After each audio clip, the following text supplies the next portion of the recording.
Ashamar kafone akam jirtu kabajamtoota daawwattoota Horni Miidiyaa kun qophii keenya gongommii karaa Horni Miidiyaa isiniif dhiyaatudha. Qophii gongommii keenya irratti Oromoon ofiisaatti maal gongomu walitti maal gongomu akka biyya keenya Itoophiyaatti biyyaarraa maaltu gongomamaa wali kan jedhu qabadhe isiniif dhiyaadhee jira. Qophii kana qopheessuun hanga xumuraatti waliin kan turu Allalisaa Dhaabaati. Isinis daawwattoonni Horni Miidiyaa hanga xumura qophii kottina waliin turaan immoo affeerraa kooti. Egaa miidiyaa kana like, subscribe gochuu hin dagatinaa yaadaaf qeeqa qabdan koomentii jalatti barreessuu ni dandeessu. Egaa qabxii tokkoffaa yookaan gongommii tokkoffaa gaa keessumaa guyyaa har'aa muummee ministeera Itoophiyaa Dr Abiy ergaa uummata Tigraayiif dabarsanii jiru jechuudha. Ergaa isaan dabarsan akkasumas immoo shamarree Burtukaan Damdooloo Yuunivarsiitiitiin eebbifamee bahee jettee dookumentarii uummata Oromoo irratti hojjette guyyaa har'aa EBS yookaan miidiyaan isheen irratti affeeramte cufamuu fi akkasumas immoo faannoo fi raayyaa ittisa biyyaa gidduutti guyyaa har'aas bakkeewwan garaagaraatti lolli gaggeeffame keessatti naannoo Amaaraa keessatti immoo waraanni hedduu ta'e guyyaa har'aa eebbifamee jira jechuudha. Dhumarratti keessumaa artistii Andu'aalem Gosaa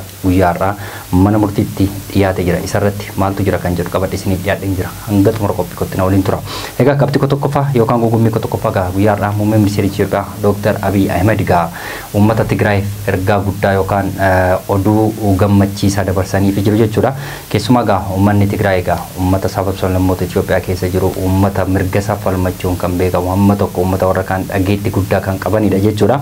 Yoo barbaadanis doorsisanii yoo barbaadanis rukutanii bakkeewwan garaagaraatti uummata waggaa 27 reebanii turuun yaadatama aangoon achi keessaa jechuudha. Ammas uummanni Tigraay yeroo muraasaatti yookaan waggaa lamaatti asitti lola hamaa keessa turuun yaadatama jechuudha. Keessumaa ergaa muummee ministeera Itoophiyaa Dr Abiy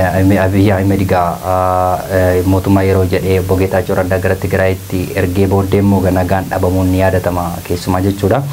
Kanaaf yeroo ammaa kana Bogeetaachoo Raddaa fi Dr Gabromikaal jidduutti wal dhabdeen dheeraan erga ture booddee guyyaa har'aa oduu gammachiisaa uummata Tigraayiif muummee ministeera Itoophiyaa dabarsanii jiru jechuudha. Ergaan kun keessumaa Bogeetaachoo Raddaa yeroo darbe Finfinnee galuun ni yaadatama jechuudha. Achi keessatti gareen Dr Gabromikaal immoo Tigraay walii gadi qabu yookaan immoo aangoon kan keenya jedhanii uummata rakkisaa turuun ni yaadatama jechuudha.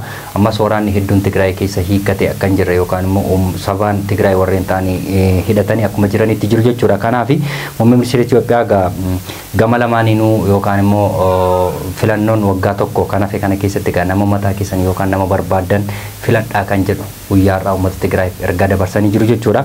Kanaaf guyyaa lama dura boba'aan kamiyyuu yookaan immoo buraaleen kanneen akka boba'aa akkasumas immoo ibsaa dabalatee akka irraa cituuf illee dhorkamanii turan yookaan itti himamee ture jechuudha. Kanaaf uummanni Tigraay boba'aan irraa cituurraan kan ka'e uummanni gadi bahee yaaddoo qabu ibsachaa tureera jechuudha guyyaa har'aa kaase. Kanaaf uummanni Tigraay amma Dr Gabromikaal haa ta'u Bogeetaachoo Raddaa haa ta'u Jeneraal Saaqaa haa ta'u kanneen achi keessa kan mataa isaanii yookaan kan isaan bulchuu danda'u waggaa tokkoof ofii keessan filadhaa jedhanii imeelii mataa isaaniitiin erganii jiru jechuudha. Muummee ministeera Itoophiyaa guyyaa har'aa jechuudha. Kanaaf uummata Tigraayiif gammachuu guddaadha jechuudha. Kuni kanaaf nama barbaadanii fi nama isaaniif ta'e yookaan nama isaan bulchuu danda'u guyyaa har'aa akka filatanii muummee ministeera Itoophiyaa ergaa dabarsanii jiru jechuudha uummata Tigraayiif. Kanaaf kun Itoophiyaa keessatti wanta ta'e hin beeknee fi kun immoo yeroo jalqabaaf uummata Tigraayiif kan ta'e fakkaata. Kanaaf uummanni Tigraay eenyuun akka filatu walumaan kan laalu ta'a.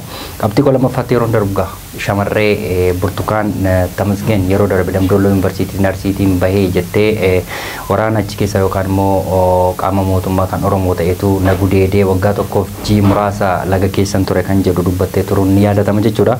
Kun dookumentarii sobaa uummata Oromoo irratti raawwatame kun karaa miidiyaa EBS darbuun ni yaadatama. Kun keessumaa guyyaa kaleessaa gongommii keessatti shamarreen kun guyyaa kaleessaa galgala eessa akka buutellee dhabamtee turte jechuudha. Kanaaf guyyaa har'aa to'annoo seeraa jala akka ooltellee dhagahamaati jira jechuudha shamarreen kuni.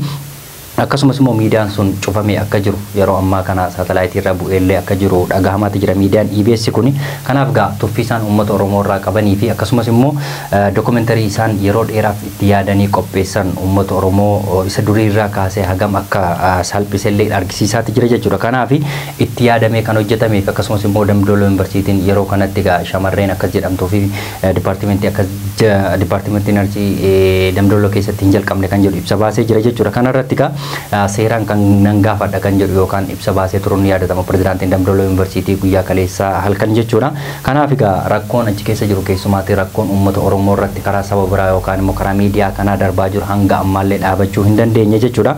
Kanaaf egaa dookumentari sobaa uummata Oromoo irratti qopheessanii akka uummanni Oromoo uummata gara biraa fi kabaja hin qabne tokkotti yaadanii miidiyaa kana irratti affeeranii maalumaafuu miidiyaan kun yeroo ammaa kana saatalaayitii irraa cufamee akka jiruu fi saamsamee akka jiruuf dubartiin yookaan shamarreen Burtukaan Tamasgeen jedhamtu kun immoo mana hidhaa yookaan to'annoo seeraa jala oolte akka jirtu dhagahamaatti jira. Kanaaf miidiyaa kana dabalatee akkasumas immoo namoota gaazexeessotaa fi dookumentarii namoota hojjetan dabalatee to'annoo seeraa jala akka oolan dhaamsa keenya akkasumas Damdooloo Yuunivarsiitiin tarkaanfii jiruu fi karaa seeraa itti deemu akka qabullee dubbatee jira pirezidaantiin Damdooloo. Maalumaafuu maal akka ta'u walumaan kan laallu ta'a jechuudha. Qabxii gosa dafaa yookaan gugummii gosa dafaatti yeroo darbu faannoo fi raayyaa ittisa biyyaa gidduutti guyyaadhaas bakkeewwan garaagaraatti walitti bu'iinsi tokko ta'ameeti jira jechuudha. Isarratti gama mootummaatiin Birsholoqootti warreen leenji'an keessumaa waraana mootummaa jechuudha. Mootummaatiin naannoo Amaaraa keessatti leenji'aa kanneen turan guyyaarraa eebbifamanii jiru jechuudha. Waraanni hedduudha jechuudha guyyaarraa kan eebbifame. Waraanni kun faannoo fotoon taane akkasumas immoo riphee lolaa kanneen kana fakkaatan fotoon taane guutummaa biyyaatiif kanneen tajaajilanii fi ga'umsa guddaa kan qabanidha kan jedhu ibsi guyyaarraa karaa mootummaa naannoo Amaaraas darbee jira jechuudha. Dhuguma wanti kun naannoo Amaaraa keessatti leenji'an malee dhuguma mootummaaf akka leenji'aniif akkasumas immoo ga'umsa guddaa qabu kan jedhu kun hunduma keenya wal nama gaafachiisuu isaa hin hafne. Kanaaf lolli raayyaa ittisa biyyaa fi faannoo gidduutti taasifamaa jiru bakkeewwan garaagaraatti injifannoo kootiin xumuraan jira kan jedhu gama raayyaa ittisa biyyaatiin bahaa jira. Kanaaf gidduu kana immoo faannoon sagaleen isaa waan gadi qabame fakkaata jechuudha. Kanaaf olaantummaan kun akkuma jedhan raayyaa ittisa biyyaatiin irra ooluun isaa waan hafeen fakkaatu. Kanaaf bakkeewwan garaagaraatti raayyaan ittisa biyyaa to'annoo guddaa akkasumas immoo namoota hedduu harkaan qabuusaas ibsaati jira jechuudha. Kanaaf faannoon immoo uummata nagaatu miidhamaa jira malee qaama keenya yookaan miseensa keenya irra miidhaan gaheeru hin jiru kan jedhu dubbatamee ture jechuudha. Kanaaf bakkeewwan garaagaraatti lolli gidduu isaaniitti ta'amaa jiru hangas yookaan hammas itti fufee jira jechuudha.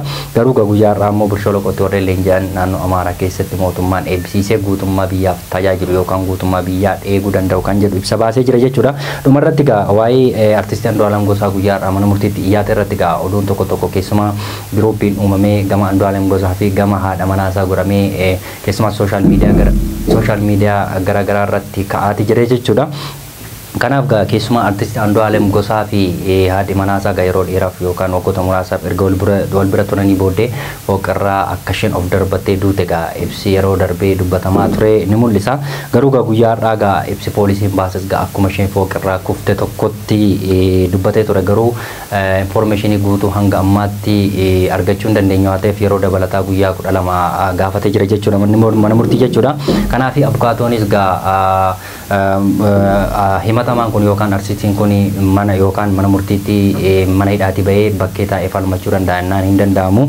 Kanaaf guyyaa 12 nuu kenna kan jedhu gama saaniitiin bahee jira jechuudha yookaan gama poolisiitiin akka hin baane dhorkamee jira jechuudha artistiin kun. Kanaaf giruupiin isaan gidduu jiru gama haadha manaasaa fi Andu'aalem gidduutti giruupiin ta'ee gama tokkoon Andu'aalem tajjeesedha gama tokkoon immoo hin ajjeenne kan jedhu giruupiin lamatti ramee keessumaa sooshaal miidiyaa bakkeewwan garaagaraatti jecha hamaa fi yaadan taane walirratti daddarbachaa jiraachuun ni mul'ata. Kanaaf namni tokko yookaan dhugaan baasuu kan danda'uu fi dhugaa nama du'e sanaa fi dhugaa nama lubbuun jiru sana baasuu kan danda'u seeraa fi poolisii yookaan mootummaadha jechuun ni danda'ama gama keenyaan jechuudha. Kanaaf kan dhugaa baasuu danda'u isa qoratedha yookaan poolisiidha malee qaamni tokkoyyuu Andu'aalem ajjeese seeratti kan dhiyeessuu danda'u mootummaadha. Andu'aalem hin ajjeesne yoo ta'es immoo bilisa kan baasuu danda'u mootummaadha malee sooshaal miidiyaa irratti miti. Kanaaf sooshaal miidiyaa kanarra jechan taanee fi giruupii uumanii yaadan taane namoota akkasiitti akkas godhe jedhamee odeeffannoon jira. Kanaaf wanta adda baasuu danda'u yookaan immoo du'aatii haadha manaa Andu'aalem kan adda baasuu kan danda'u seeraa fi poolisii qofadha jechuudha. Kanaaf himata irratti dhuguma Andu'aalem hin ajjeese taanaan hidhamuudha qaba.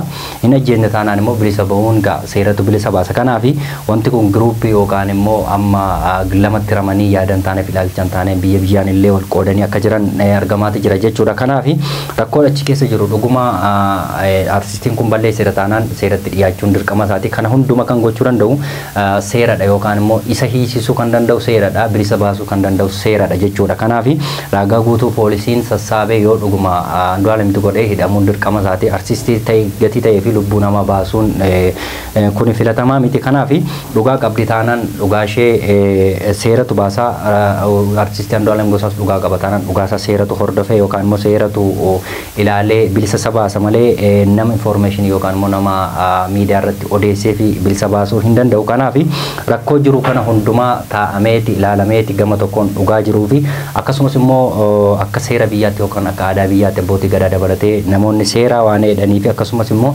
otuma hin ajjeesellee akka biyya keenyaatti gumaa kana raarsu abbootii gadaa fi akkasumas namoonni duri jiru waan ta'eef isaanitti taa'ee ilaala malee hammatti giruuppii abaloo ajjeesee yookaan Andu'aalem Gosaatu ajjeesee yookaan nama biraatu ajjeese jechuun hin danda'amu.